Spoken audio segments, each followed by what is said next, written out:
It was late autumn when I first noticed the subtle changes in Monica's demeanor.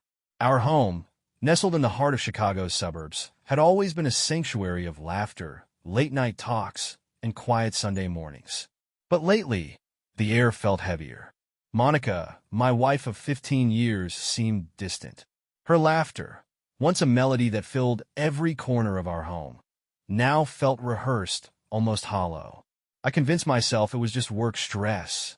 Being a senior architect at a bustling firm in downtown Chicago demanded long hours, and I had always admired her tenacity. But the truth lingered in the back of my mind, a quiet unease I couldn't shake. Every time her phone buzzed, her reflex to shield the screen was like a dagger to my confidence. One chilly evening, as I watched her from across the dinner table, the faint glow of her phone illuminated her face. She smiled, a small, secretive smile that wasn't for me. It was in that moment I realized the cracks in our foundation weren't from the strain of work or life, but something far more personal. Weeks passed, and the distance between us grew. The love that once burned brightly now flickered, struggling against an invisible wind. Monica started working late more often, coming home with vague explanations about last-minute meetings and project deadlines. I tried to fill the silence with noise, fixing things around the house, catching up on old hobbies, and convincing myself that these were just the ups and downs of marriage. But the late nights began to leave scars. One evening, while cleaning out the garage, I found a receipt tucked into the glove compartment of her car.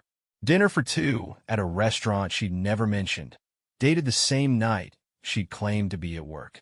The receipt felt like an indictment, a silent accuser in my trembling hand. But I wasn't ready to confront her. Not yet. I needed to understand the scope of what I was dealing with. The receipt burned a hole in my pocket, metaphorically speaking. It wasn't just a piece of paper. It was a question I didn't want to ask and an answer I didn't want to hear. That night, as Monica came home, her laughter echoed through the hallway, a sound that once wrapped around my heart but now felt like an assault. I studied her as she walked in, her coat still dusted with the remnants of downtown snow. "Long day?" I asked, keeping my voice even. She nodded, flashing me the same polite smile she'd been giving me for weeks. Something in her eyes seemed to flicker, as though she knew I was watching too closely. "Just deadlines piling up," she said, hanging her coat and moving toward the kitchen. "I'll warm up the soup you made earlier." Her avoidance was glaring, and as she busied herself with mundane tasks, I realized the distance between us wasn't just emotional. It was a carefully constructed wall. I didn't know what lay behind it yet, but I was determined to find out. The next morning, Monica left for work early, her usual pattern these days. As the door clicked shut, I grabbed her laptop from the living room table. It was a weak move, I knew that. Part of me screamed against invading her privacy, but the unanswered questions were louder. Her inbox was as orderly as the rest of her life, filled with emails from colleagues, clients, and the occasional newsletter. But it was her sent folder that told a different story. Among the professional correspondence, one thread stood out: emails exchanged with someone named James. My stomach tightened as I opened the chain. The messages were casual, but laced with a familiarity that raised alarm bells.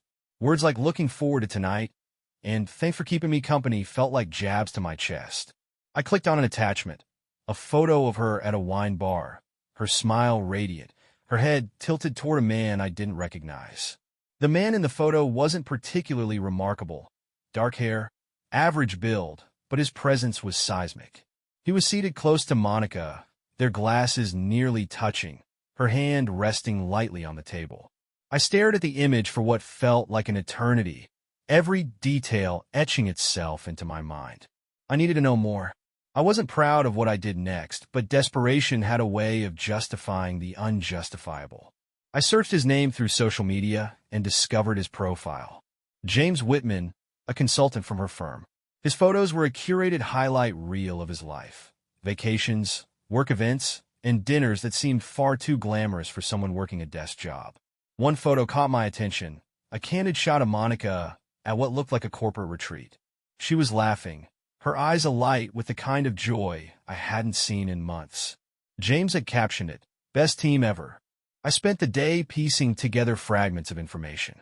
Monica's work schedules, her excuses, the late nights. It all seemed to orbit around James. I didn't want to jump to conclusions, but the evidence was stacking up like a poorly balanced tower. That evening, when Monica came home, I watched her closely. She kissed my cheek, a reflex more than affection, and asked about my day. I told her I'd spent it organizing the basement, a lie that came too easily. She sat at the dining table, scrolling through her phone while I made dinner. I wanted to scream, to ask her who James was and why she smiled like that in his presence. But I stayed silent, unsure of what I'd gained from an argument that felt premature. Days passed, and the tension became unbearable. I couldn't keep pretending everything was fine.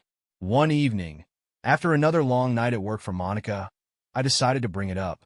"Monica," I started, my voice trembling slightly. "I need to ask you something." She looked up from her phone, her face wary. "What is it?" I hesitated, then plunged ahead. "Who is James?" Her reaction was subtle, but telling. A momentary pause, a flicker of surprise in her eyes. "He's a colleague," she said lightly. "Why?" I saw a photo. I admitted, my heart pounding. "The two of you at a bar." Her expression hardened. "Are you going through my things now?" "That's not the point," I shot back.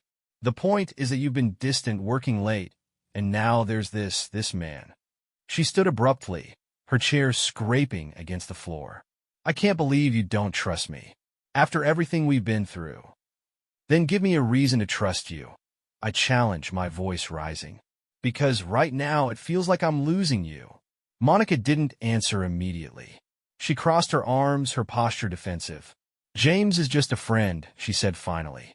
"We've been working on a project together, and yes, we've gone out for drinks. But it's nothing more than that." "Then why didn't you tell me?" I pressed. "Because I knew you'd react like this," she snapped. "You've been so paranoid lately." I didn't want to deal with the accusations. Her words stung, but they didn't quiet the doubt gnawing at me. Something still felt wrong. "If it's nothing, why hide it?" I asked softly. She sighed, running a hand through her hair. "I'm exhausted, Rob.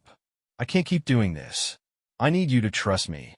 Her plea hung in the air, but trust wasn't something I could summon on command.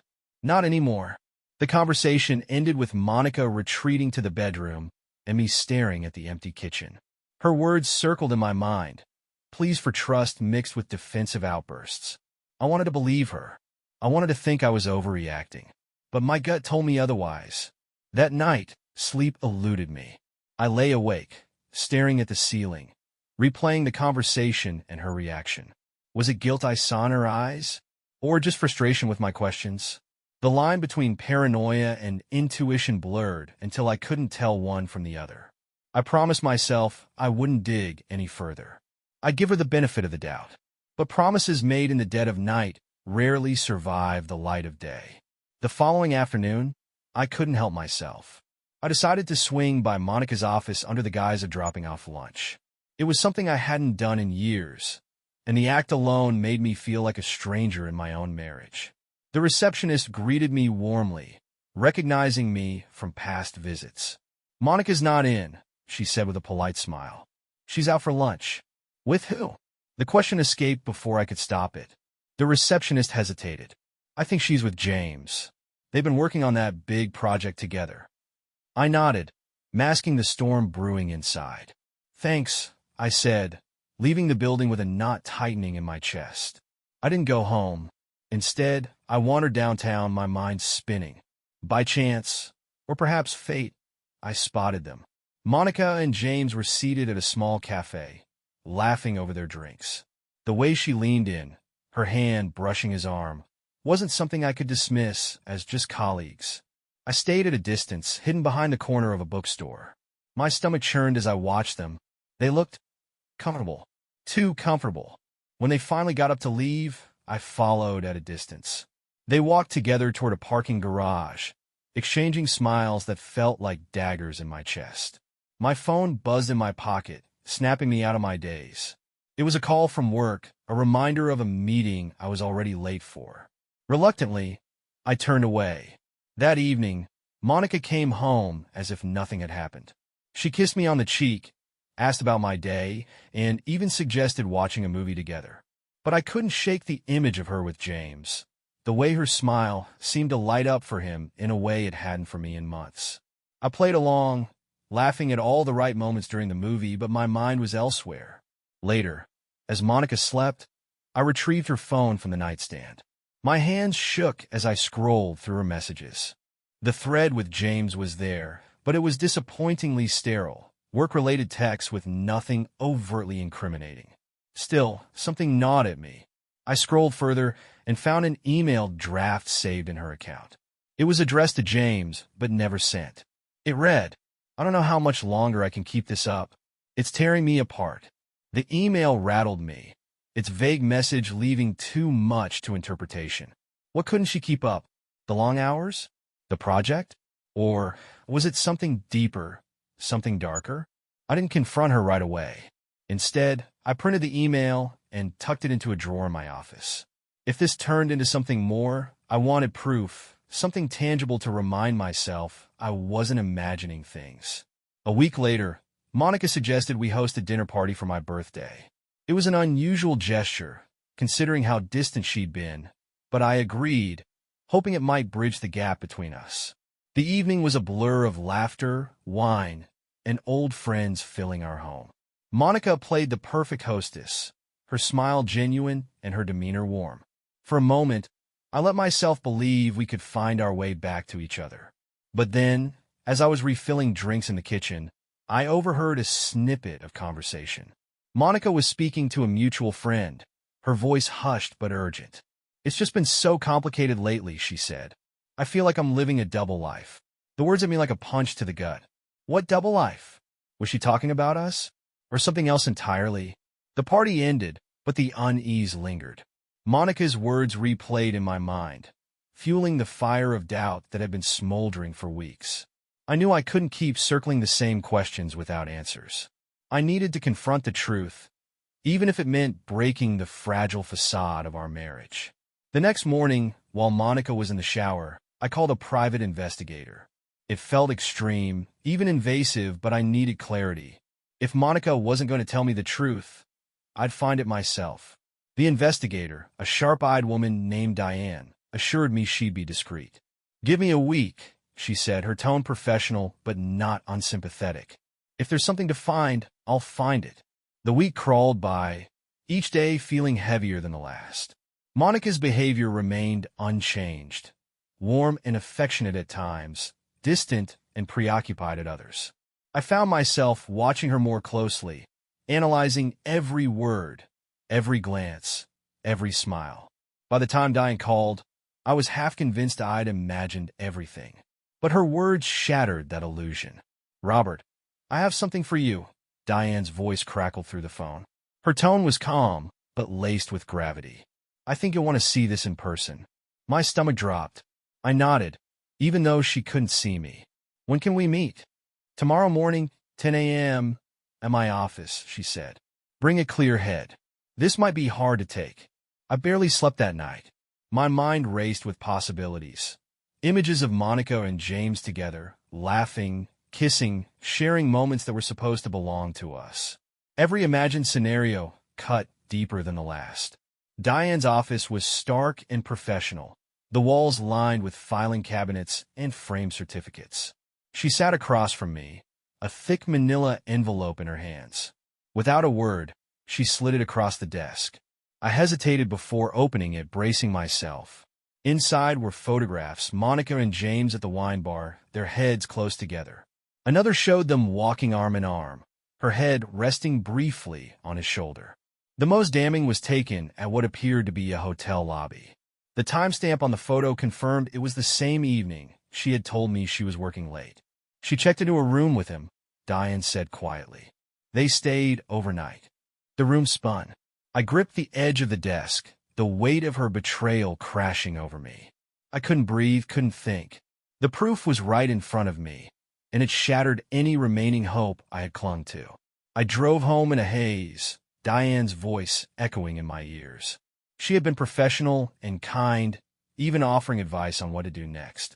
But none of it mattered. My marriage, our life, was crumbling, and I had no idea how to stop it. When I walked through the door, Monica was in the kitchen, humming as she chopped vegetables.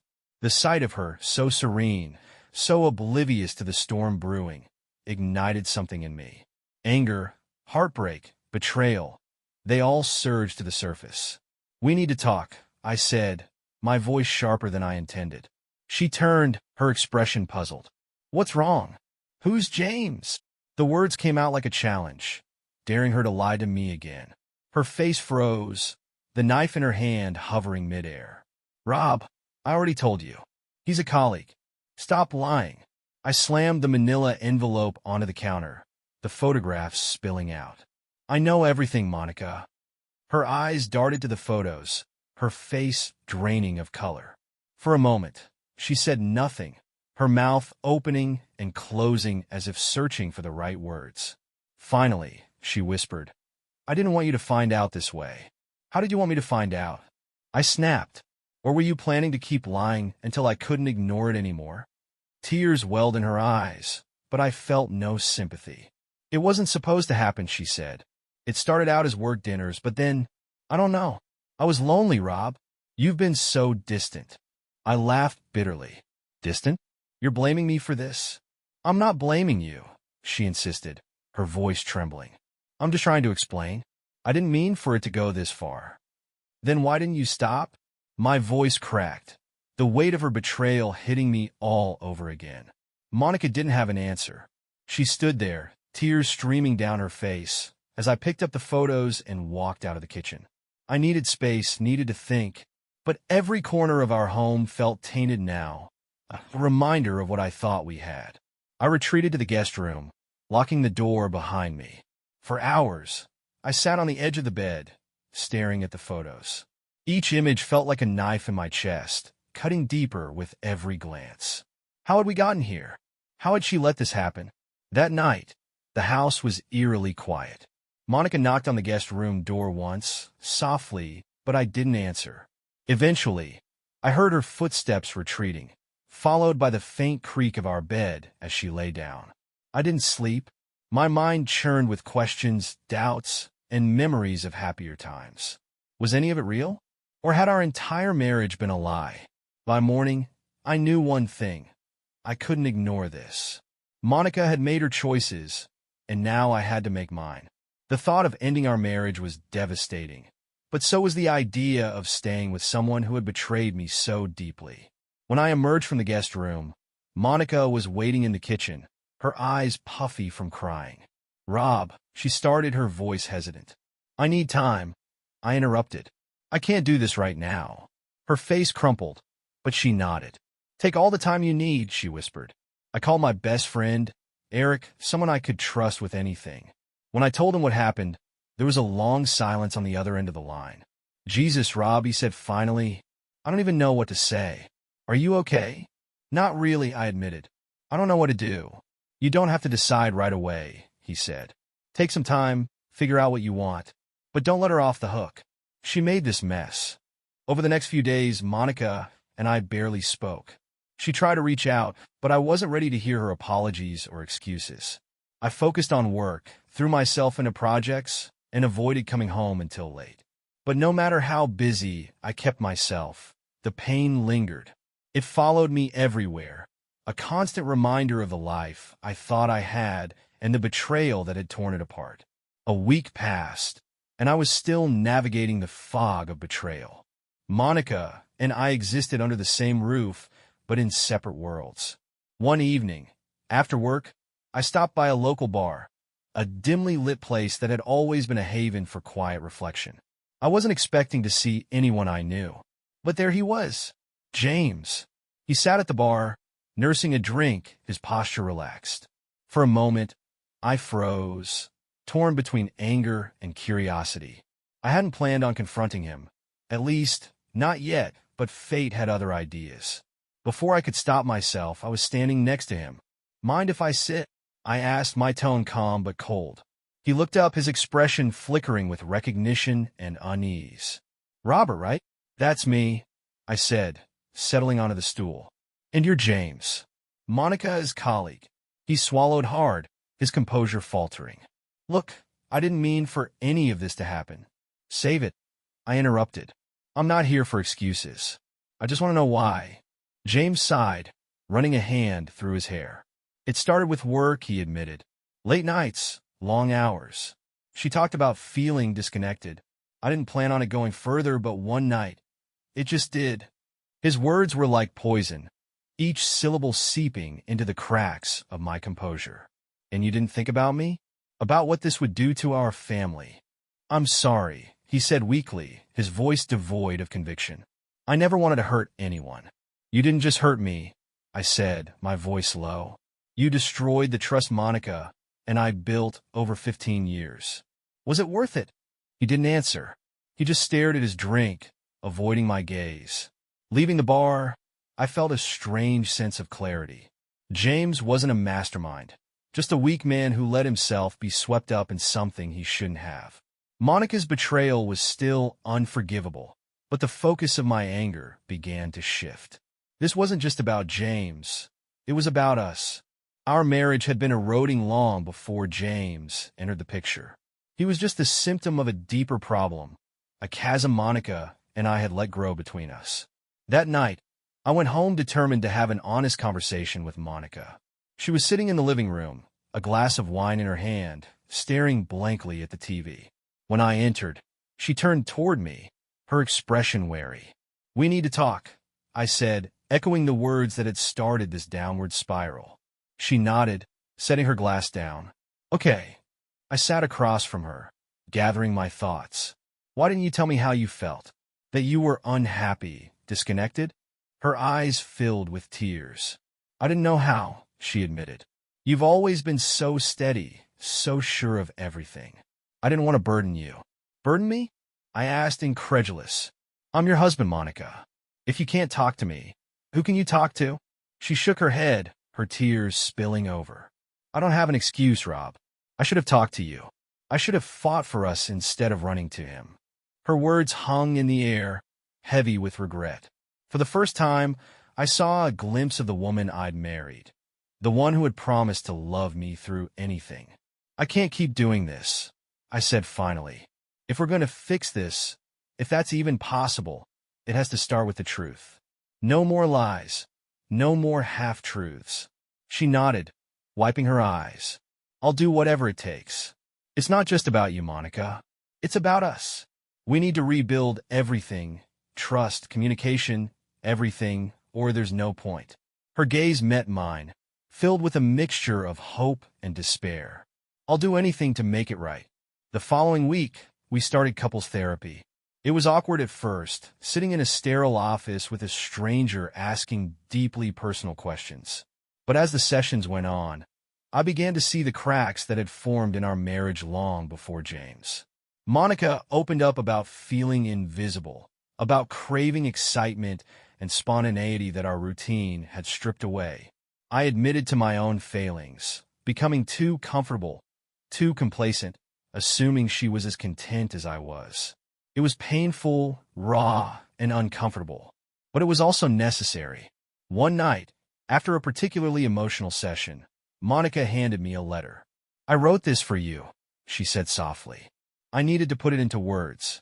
I took it to the guest room, unsure of what to expect. Her handwriting was neat but shaky, the words flowing across the page like a confession.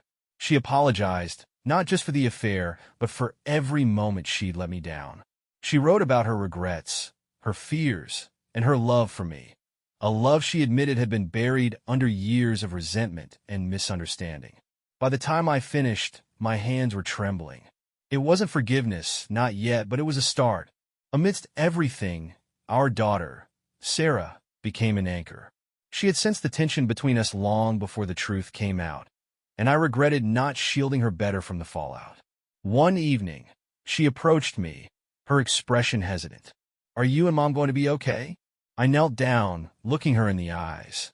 I don't know, sweetheart, but we're trying. She nodded, her wisdom far beyond her years. I just want you both to be happy. Her words struck a chord. Happiness had felt like an unattainable goal, but hearing it from her reminded me of what was at stake. The days following Monica's letter were quieter, but not in the way silence had marked our home during the height of the betrayal. This quiet was different, intentional, like the calm after a storm when you start to pick up the pieces. Therapy continued to stir emotions neither of us had acknowledged for years.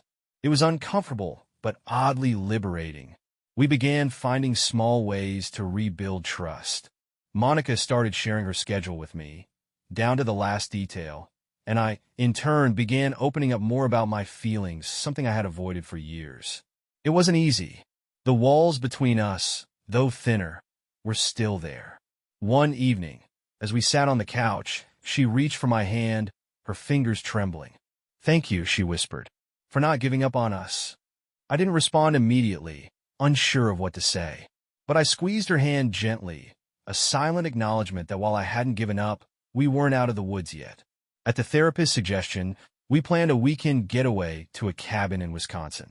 It felt strange to leave behind the noise of the city and our daily routines, but the idea of reconnecting in a space free of distractions was appealing. The drive up was awkward at first, the hum of the car's engine filling the silence between us. But as the miles rolled by, we started talking, not about the affair, not about therapy, but about the little things we hadn't discussed in years. The changing colors of the trees, the last good movie we'd seen, the places we still wanted to visit someday. It was as if we were learning to speak to each other again. At the cabin, the first night was reserved and tentative. We cooked dinner together, bumping into one another in the small kitchen, sharing nervous laughs.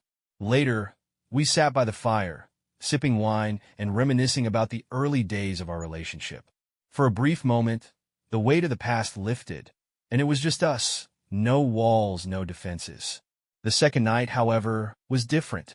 As we shared a quiet dinner, Monica reached across the table, her eyes filled with a vulnerability I hadn't seen in years. "Rob," she began, her voice steady but soft, "I know I can't erase what I did, and I'll never stop regretting the pain I caused you. But I want you to know, I still love you. I've never stopped." Her words hung in the air, and for the first time in months, I allowed myself to believe them. "I love you too," I admitted, my voice thick with emotion. "But if we're going to make this work, it has to be different. We can't go back to what we were." "We won't," she said firmly. "I won't let us."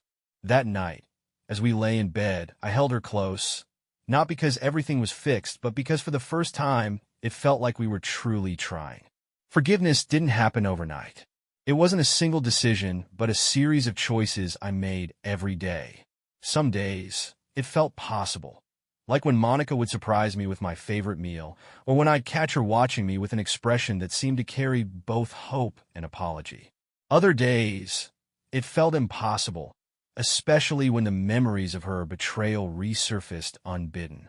Therapy helped, but the real work happened in the moments between. One night, as we were cleaning up after dinner, she paused, a plate still in her hands. "Do you ever think we can truly get past this?" she asked, her voice tinged with doubt. I set down the dish I was drying and turned to her. "I think we can, but it's going to take time. And work. A lot of work." She nodded, setting the plate down. "I'm willing to do whatever it takes." "Good," I said, meeting her gaze. "Because so am I." It wasn't a grand declaration. It wasn't a moment of cinematic reconciliation. But it was real, and for the first time, I felt like we were on the same page.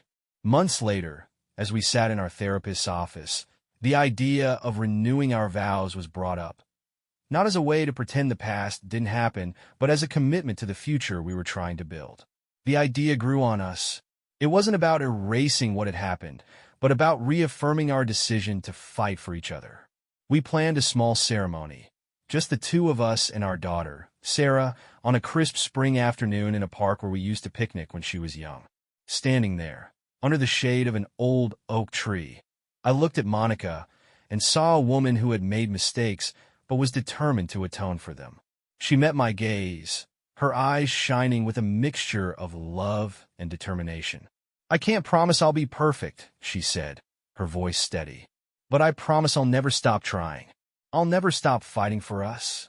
I reached for her hands, my heart full. "And I promise to let you try, to let us both try, because I believe in us." The ceremony wasn't flashy. and it didn't magically erase the pain of the past. But as we walked hand in hand toward a small picnic table where Sarah had set up a simple celebration, I felt lighter. For the first time in a long time, I felt hope. The journey wasn't over. There were still moments of doubt, still echoes of betrayal that would creep in when I least expected them. But there were also moments of joy, shared laughs, quiet evenings, and the rediscovery of the love that had brought us together in the first place. Monica and I weren't the same people we had been when we first said I do. We were scarred, flawed, and imperfect, but we were also stronger, wiser, and more determined than ever to make our marriage work. Love wasn't about never falling. It was about getting back up over and over again, no matter how many times life knocked us down. And as we sat with Sarah, laughing and eating cake under the shade of that oak tree, I realized we were finally standing tall, together. In the months following the vow renewal, life didn't suddenly transform into a fairy tale, but the shift was tangible. The work was far from over. Each day brought small battles, moments where mistrust reared its head or a lingering doubt crept in during quiet moments. But for the first time, we faced those moments together. Monica made every effort to show her commitment. She openly shared her calendar, invited me to join her at work events, and even suggested that I meet some of her colleagues, rebuilding a connection to the parts of her life I had once felt excluded from. At first, it felt performative, but as the weeks passed, I realized these gestures came from a genuine desire to repair what had been broken. I also began to reflect on my own role in what had happened, not as an excuse for her actions, but as a way to understand how we had drifted apart. Therapy continued, sometimes painfully, as we revisited the cracks in our foundation. It became clear that while Monica had crossed a line, we both bore responsibility for the distance that had allowed that betrayal to take root. One evening, while sitting on the porch after dinner, Monica handed me a small photo album. Inside were pictures of us from the early days of our marriage, beach trips, quiet dinners, silly moments captured on disposable cameras. As I flipped through the pages, I realized how far we'd come and how much we still had to fight for. "I miss those days," Monica said softly, her voice trembling. I looked up at her and nodded. "Me too, but maybe we can make new ones." She smiled, her eyes brimming with hope. "I'd like that." A year after the affair came to light, Monica and I took a trip back to the place where we had honeymooned, a small, cozy cabin on the edge of Lake Michigan. It was her idea, a way to reclaim a memory that had once represented the start of our life together. As we stood on the shore, the sun setting behind us, she took my hand. "I know I've said it 1,000 times, but I'm so sorry, Rob, for everything." I squeezed her hand, feeling the weight of her words. "I know, Monica, and I forgive you. Not because it was easy, but because I believe in us." She leaned her head against my shoulder, and for the first time in a long while, I felt at peace. The past wasn't forgotten. It never would be, but it no longer held us hostage. We had found a way to move forward, not as the couple we once were, but as two people who had weathered the storm and emerged stronger on the other side. As the waves lapped at the shore and the stars began to dot the sky, I realized that love, real love, wasn't about perfection. It was about resilience, about choosing each other even when it felt impossible. And as we stood there, hand in hand, I knew we were ready to choose each other again. For better or worse, we had reclaimed what mattered most, a love that could withstand anything. Thank you for watching the video. Don't forget to subscribe to the channel so you don't miss interesting life stories, and write a comment if you like the story. See you.